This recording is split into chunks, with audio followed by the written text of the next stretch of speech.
Hey Namely, welcome back to another episode of Crown Convos, the series where we ensure that you are feeling prepared and confident as you make your way towards NAM Nationals.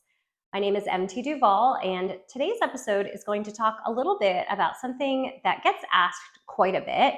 How do you make NAM Nationals a family experience? Let's get into it.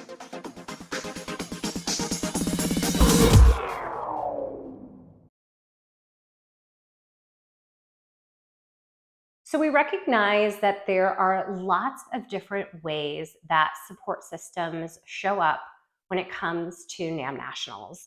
Some of us may have our support systems supporting from afar, being a part of our prep leading up to the competition, and then supporting us via FaceTime and phone calls during competition week.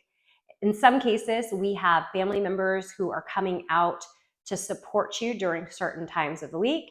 And then in other instances, we have entire families that are coming out to make NAM Nationals a vacation experience over Thanksgiving while also working in the fun of competing for the national title.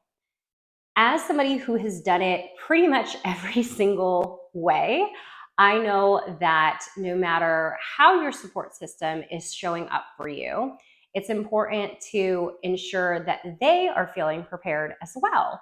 Just as much time goes into prepping and preparing for being a contestant for NAM Nationals, we do also need to think about how we are preparing and setting our support system up for success during the week too. Which might sound silly, but when it comes to spending an entire week in a hotel room with your family, or knowing that you're going to need pep talks during certain lead ups of competitions, it's really going to benefit you to plan ahead. Let's talk about making your hotel room a communal space during the pageant. Now, for some of us, we may have our own room that we are dedicated and focused to setting up. And you could go back to those earlier episodes where we talked about packing and unpacking hacks and tips. But in many cases, we're going to be sharing the hotel room with our family, and that can get a little bit stressful sometimes. So things that I recommend. So number one, at the beginning of your week, if you have, honestly, whether you have adults or children staying in your hotel room, stock up on some snacks at the beginning of the week, get your water bottles, put those sorts of things in the hotel room.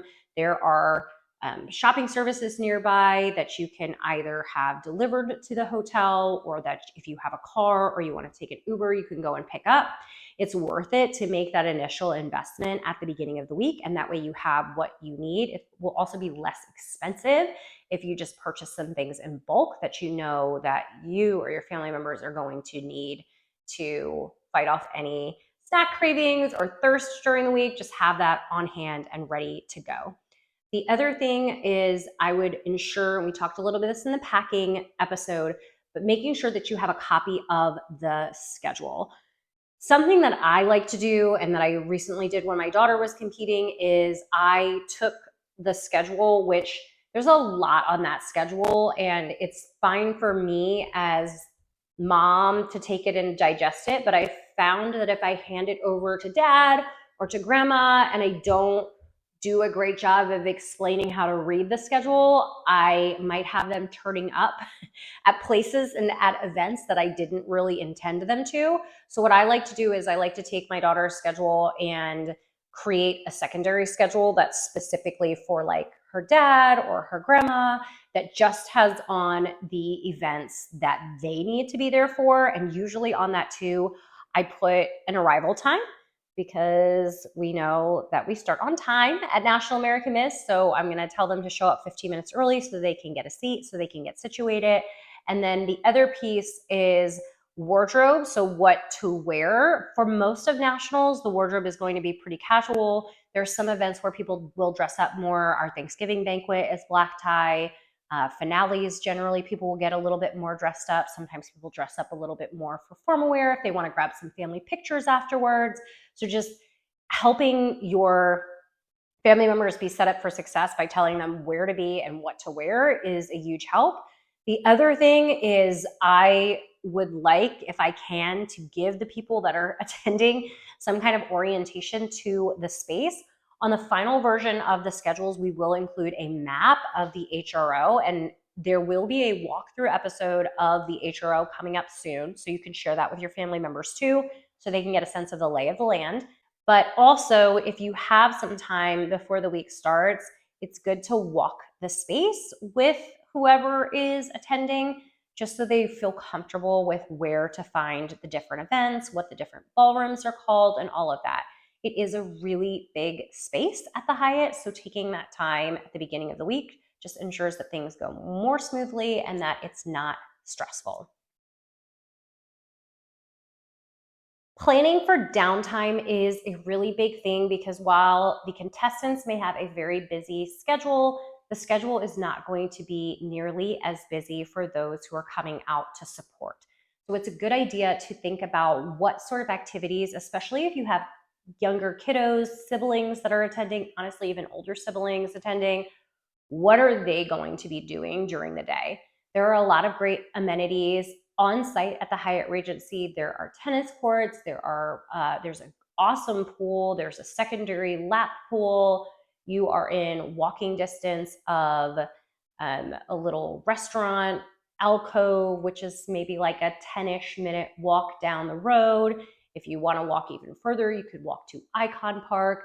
You're obviously within Ubering distance of the different theme parks. So just thinking about what your little ones are going to do during competition week, coming in with a plan is going to make things a lot less stressful.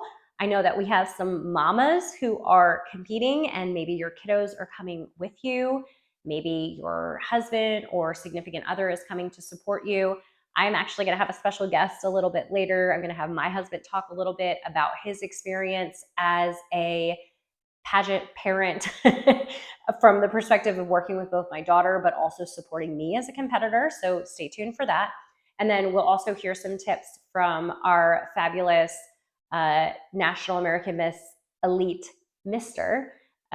Troy Kinchin, who is the proud husband to Tabitha Kinchin, our inaugural NAM Elite Queen. And he'll share a little bit because he's had a chance to experience NAM Nationals as a parent, chasing around my daughter actually.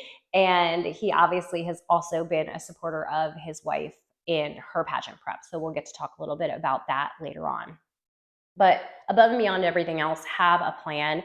Look at the schedule. There are some days that the schedule is going to be a lot more open than others, depending on what optional contests your contestant is participating in. You might have more than just the one off day that you want to set aside to do the theme parks or to go mini golfing or to do some other sort of activity, plan a pool day. But again, just taking a look at that schedule, getting to know that schedule, and planning for that downtime will help to set you up for success and make the week a lot less stressful. All right, so since tonight we are talking about doing NAM Nationals as a family, I thought that I would grab my family member to talk a little bit about his experiences as both a pageant dad and a pageant husband. So you can go ahead and introduce yourself. Hello, my name is Sam. I am a pageant dad to Charlotte, and I'm a pageant husband to Maria. I've been to many pageants, but I do remember going to the NAM All-American pageant with Charlotte a while back and having a good time. All right, so you have had the chance to be at a pageant competition with a daughter competing from when she was about 4 years old all the way up through most recently as a 9-year-old. Mm-hmm. And you've had various ways that you have been involved. What are some of the ways that you, even though maybe you're not like the primary preparer for the pageant, that you are able to work with Charlotte when it comes to preparing for any pageant? Well, as far as preparation goes, we do a lot of practice when Charlotte does her pageants. And, it's driven by you sometimes, but sometimes it's driven by me because I want her to do well. And the thing I feel like I can help most with is with interview, because that is kind of universal. Walking and dress is not my forte, but being able to ask questions and ask lots of follow-up questions, that's something I do at work. It's something I do with her, and I really enjoy doing it because I like to see people kind of work through different questions. And you've had the experience too of mock interviewing different competitors. You've actually mock interviewed people who have gone on to win Miss America. Mm-hmm. So when you are helping to mock interview, how do you do that if people don't know what that means to mock interview? Well, typically, I've provided a sheet of questions that have been asked in the past. I might use some of those. I might riff on some of those to make it my voice, because I know, in pageants you have a variety of judges. I might not be someone they pick, but I have my own things of what I'm looking for. If I would want someone to represent me, in some part, as a judge, you're picking some percentage of the candidate that you want to show. So I want to ask a few questions, and I like to ask the curveballs too. I like to see how people react to kind of something that's a little bit strange. I mean, they haven't heard before. Okay. So you've done the mock interview, and then you have also, when we're practicing walking, like you said, you're not doing walking coaching, but how have you helped with that when, I don't know, me as a competitor as well as Charlotte are practicing walking? How have you been a part of that? Usually, I'm assigned a chair to sit, and I sit there and mock a judge. You mock a judge? Well, I just sit, not make fun of a judge. I mock being a judge. Got it. And I will give feedback every now and then on anything I see. It's just from my perspective. I just try to be candid. It might be way off base, and it's like any feedback. You can take what you want and throw away what you don't want. So we also have a son, mm-hmm. and he came with you. So can you talk a little bit about how you plan for having him at the event, knowing mm-hmm. that a lot of like my time and a lot of her time is going to be monopolized with competitions? Well, it's the actual event stuff. So if we're going to go to an event, I say we're going to go there. It's going to be this long. We need to wear this. And there's always like a carrot afterwards. After we go to this, we're going to go get dinner or something like that. So he has something to look forward to, because I'm not one to sit there and chat or have a lot of tablets. You sit there and you suck it up and you watch it. And hopefully it's not too long, but there's always something fun to do afterwards, because the whole thing is supposed to be fun for everybody. And the other downtime is, a lot of times when in Orlando, we don't always go to Disney World, but I think we played mini golf the last time I was there. Did some bowling, see a movie, just anything where just like there's a couple things on the calendar, and just kind of know what the day is going to look like from your perspective. You map out your daughter's day, but I can map out everybody else's day, because you'll make it clear ahead of time. I'm not doing that, and that's a fine boundary. I can handle that. Right. And there's a really cool pool at the Hyatt Regency Orlando. In one of the upcoming sessions, Elizabeth Eisnagel, our NAM National Director, is going to take you through a walkthrough of the Hyatt Regency, so you can get a sense of the restaurants that are available there, and the pool, and the common areas that are around. But we've also found a lot of good restaurants, right, within walking distance of the HRO. Yeah, I love the market. I feel like it has everything there. I'm always happy to go there. Not pretend that people don't know what the market is. The market is like a local deli in a hotel, but it has everything. It's open all day long, and it's right in the middle of going from your tower to the pageant, so you can't miss it. Okay, so what about that walk? What should people know about getting from their hotel room to the actual competition space? Well, it's going to take a little while. You're going to get your steps in, which is good. I actually like that about it. Having seen her compete now for 5 years that she's been involved in pageantry, and starting from when she was 4 and she's 9 now, what are the benefits that you have seen for her through pageantry? I can see in her school, she's a leader and a good spokesperson. Every time they have an exhibition of learning where the kids show us what they've done the last 6 weeks, she's always at the podium. She's always leading it. She's always voted to do it. She always wants to do it, and she's good at it. So I really enjoyed that, and it seems to help her confidence too. And she has no lack of confidence, and I attribute that to pageantry. Well, thank you, Sam, for being a part of the Crown Convo. You're welcome. I hope this doesn't all hit the cutting floor. Now, just to switch gears a little bit, we are going to hear from Troy Kinchin, who is the husband of our inaugural NAM Elite. Hi, my name's Troy Kinchin. I'm an officer in the United States Air Force. Currently, this beautiful landscape. I'm up here in the Arctic at Beatefeek Space Base in the northern part of Greenland. In fact, I'm away from my wife for a year while stationed up here. And that hits on some of the topic here is how to support family during a pageant, leading up to, during the pageant, after the pageant. What I am always willing to talk about is that journey and how much I love being a part of the support system. I first experienced the National American Miss World and the pageant support system as an uncle with my incredible niece, who is beyond the cutest and courageous and an outstanding young woman who it's so fun to watch that growth and development that they get to experience through their pageant journey.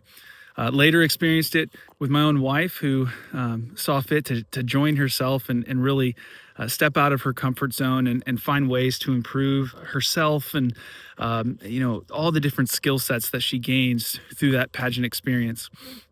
My wife is currently the National American Miss Elite for NAM, and it has just been an outstanding experience and a journey that's culminated to such an incredible opportunity for her this past year. Leading up to a pageant, there's a lot that goes into the support that's asked of you, whether it's as an uncle, a family member, a friend, a spouse. That support leading up to a pageant is incredible. It's so important.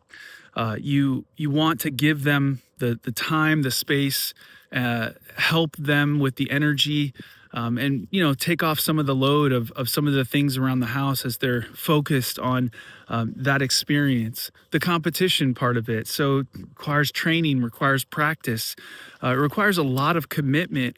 And I think it's just so important to make sure that you're there to support them. Sometimes that means taking on some of the tasks that might be shared in some other instances or opportunities. And sometimes that means there might be a little bit of a financial commitment to that pageant journey. And I think that what they get out of their pageant experience, the development, becoming better versions of themselves, in many ways, I would argue it's invaluable, and you can't put a price tag on the result and many results that they achieve. I think when it's time to actually support them during that pageant, the week of, every day, every hour throughout that experience, it's so important that you make sure they know that you have their back no matter what. That also means some physical pickup. So you're carrying dresses, especially going from one place to another, going from the room to that next event. I'm carrying dresses, I'm carrying the purse, I've got backup this, backup that, and I'm making sure that they have that mental space to now focus and be ready for the competition side of things. I also want to make sure that after each event, yes, we're going to talk about it, we're going to do a little Monday morning quarterbacking, but I want to make sure that they understand that the focus is not to go back and think about all the things they want to redo or may be interested in, if I only would have said this or that. And I want to make sure that they know that each and every one of those opportunities, you're putting your best foot forward. You've prepared for months, weeks, maybe years for this opportunity. And what you did put forward is the best. And you should be very proud of, going into there, stepping into that experience. I mean, shoot, like the vulnerability alone that they expose themselves to is immense. I commend and look up to my own wife. I especially look up to the young girls, my niece.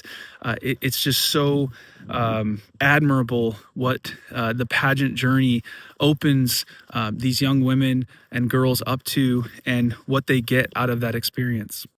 So now it's after the pageant, and how do you support your niece or your sibling, your family member? How do you support your spouse when it's time to reflect and it's time to look at, okay, what things could I have done better? There is only one winner, but I always want to make sure that they're focused on the fact that improving themselves, becoming a better version is an everyday experience. And through that pageant journey, it's no different. Every day through that pageant journey, they're becoming a better version of themselves. And I want that takeaway for them And for us in that case, especially for my spouse and my adorable, courageous niece, I want her to go out of that experience and say, I had fun and I learned and I grew, and I can't wait for the next opportunity where I get to do something like this again. If that's pageantry, once again, excellent. If that's another opportunity where they want to go step into another role or try out for a position, interview for something, then all the better.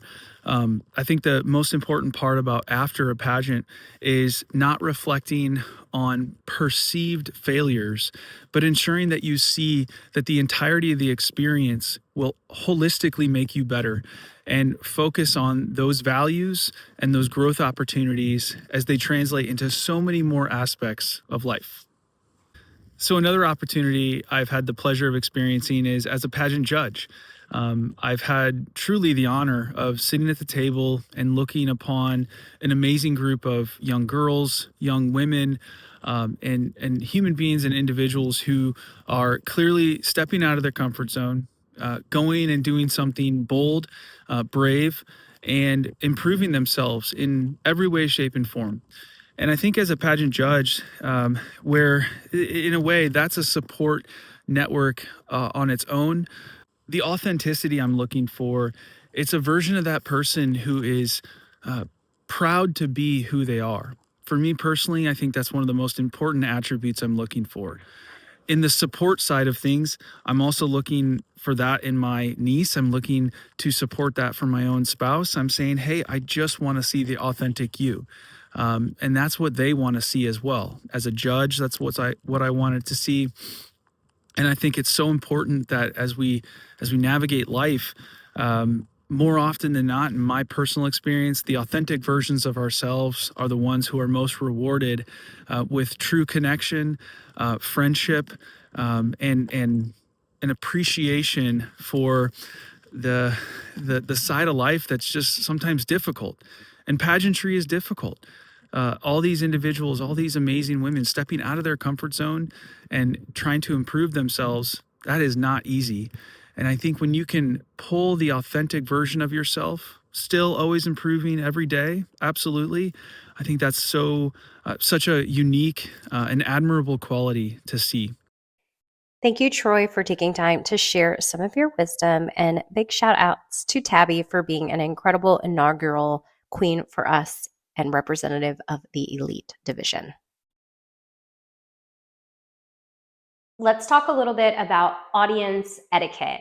So number one, if your family members, and I'm talking to the family members right now when I say you, if you are available to attend your delegate's event, I would highly recommend it. And obviously you're going to be there and you are going to cheer on your contestant. But if I could make a suggestion, it makes for such a incredible experience for the contestants when they are on that stage, when the audience is electric and excited and supportive of every contestant. So something I would challenge you is when you are there, you're obviously there to support your contestant, but really hoot and holler and clap and applaud for every single one of these girls and these women, because they have put a lot of work into this. And it's kind of uh, to walk out on stage and have this beautiful moment with a dead silent ballroom. Obviously, there are places where we're not hooting and hollering during personal introduction or during spokesmodel, but while the girls are coming out in formal wear, we can applaud when they are finishing their introduction and they're finishing their talent performance. Get loud, get excited, because the girls and the women feed off of that energy from the crowd. Now, obviously, we know that you're going to cheer extra loud for your contestant, and that's something that we definitely encourage. Don't be loud and disruptive during them competing where you're distracting them, but obviously when they have finished their performance, go wild. We have a partner, Regal Runway, and they have a lot of ways that you can support your contestant. One of my favorite things that they do is they have an ultimate fan package. Those kits will be available to you if you order them at pageant check-in. And I would definitely recommend checking that out. and they actually take your contestant's headshot. They do buttons, they make you a laminated spirit stick that help to celebrate your contestant. They're bedazzled, they're fabulous, they're magnetic. They create a door banner, which we don't recommend that you hang those on the outside of your doors because of safety reasons, but they are great to hang up in your hotel room and to keep as a keepsake. You could even have your family sign good luck wishes on them. They are a fun way to support your contestant from the audience, because believe me, when people are holding up those heads on a stick, or sometimes I've seen people do like light up signs, it's so fun and it's such good energy in the ballroom, and I would highly encourage you guys to do that. But just remember to be respectful when you have the signs and things. Keep them up for your delegate, but not other delegates, so we're not blocking other people's daughter or significant other or family member on the stage. But bottom line is just be a great engaged audience member. Cheer extra loud for your delegate, but cheer for all of these contestants because they have all worked so hard to be here. Okay, this week's Crown Convo Challenge is very on point with the topic. We want to see your pageant crew. So whether they're showing off their spirit shirts, they're showing the posters that they're making in the audience, maybe you have a great video clip of them helping you out at the state competition, maybe you have a video clip of them helping with your packing or your practice. We want to see how your pageant crew gets into the spirit of prepping for NAM Nationals.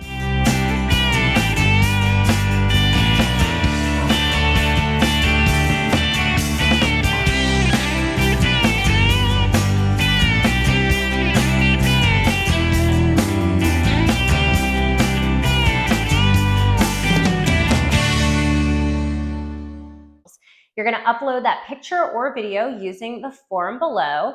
And next week, we will announce one winner who will receive a Starbucks gift card to help fuel their family's journey to NAM Nationals. They can say it all sounds crazy. They can say I've lost my mind. I don't care, so call me crazy. We can live in a world that we design. 'Cause every night I lie in bed, the brightest colors fill my head. A million dreams are keeping me awake. I think of what the world could be, a vision of the one I see. A million dreams is all it's gonna take. Oh, a million dreams for the world we're gonna make. Let's check out a question that was submitted last week. The question is, will there be a dress swap for the elite division? The answer is that because of the staggered arrival, we will not have a swap for elite. However, Ashley and her staff will have extras on hand and ask you to try your dress on at the time of pickup so that they can work with you directly on any fit issues. Remember to submit your question using the link in the description below. Tonight, we are bringing back our photogenic flash sale. This will be your last opportunity to snag a photogenic entry or entries at our discounted price. What you're going to do is fill out the form below. If you don't have your photos ready, that is totally fine. If you have them ready, you'll submit them and we will get that added to your order at the discounted price. Don't worry, if you have already added photogenic, you can always add it now and we will adjust your contestant statement to reflect the lower price. Really important, we've said it a lot, I'm gonna say it again, I'm gonna keep saying it. Photogenic entries have to be turned in digitally, either via this form if you're doing the flash sale or via the pageant portal using the upload button, which can be found in edit order. And you have to you have to submit your photos for judging by November 12th. we will not accept entries on site. So it is crucial that the photos that you are planning to enter for photogenic are uploaded and prepared and submitted via the pageant portal by November 12th. Now, as always, I would not recommend waiting until the last minute because we never know what technology is going to do. You might hit a speed bump. Go ahead and upload those photos now, please, because that way you don't have to worry about it. Keep in mind that if you wait until the deadline and you run into a problem after business hours, there's not going to be anybody to help you. So again, let's pretend the deadline is November 11th. And that way, if something goes wrong, you're not upset about it. But don't forget to enter those photogenic. And photogenic is like the easiest optional to enter. We just need one of your beautiful photos, and that's it. Super low pressure. So definitely take advantage of this competition and of our flash sale pricing available only this evening. Before we finish out this week's episode of Crown Convos, let's take a look at last week's winner. Follow me today as I make my first delivery across the border into Vermont. Moving to the airport, she's an honest defector, conscientious objector, now her own protector. Yeah, a broken skyline, which way to love land, which way to something better, which way to forgiveness, which way do I go? I had the opportunity today to deliver 40 kits, 20 to the Windham County Safe Place and 20 to the Brattleboro Police Department. I enjoy these opportunities to go and spread awareness to police officers and any first responder, really, and tell them that these kits mean a lot to kids and young adults. And me, that I'm doing all this and it's getting across hugely. Moving to the airport. Congrats, and I can't wait to see what your entries look like this week. Now her own protector. All right, that's all we got for this week's episode of Crown Convos. We will see you back here, same place, same time. Keep working hard, keep shining, and we'll see you soon, Emily. Have a good night.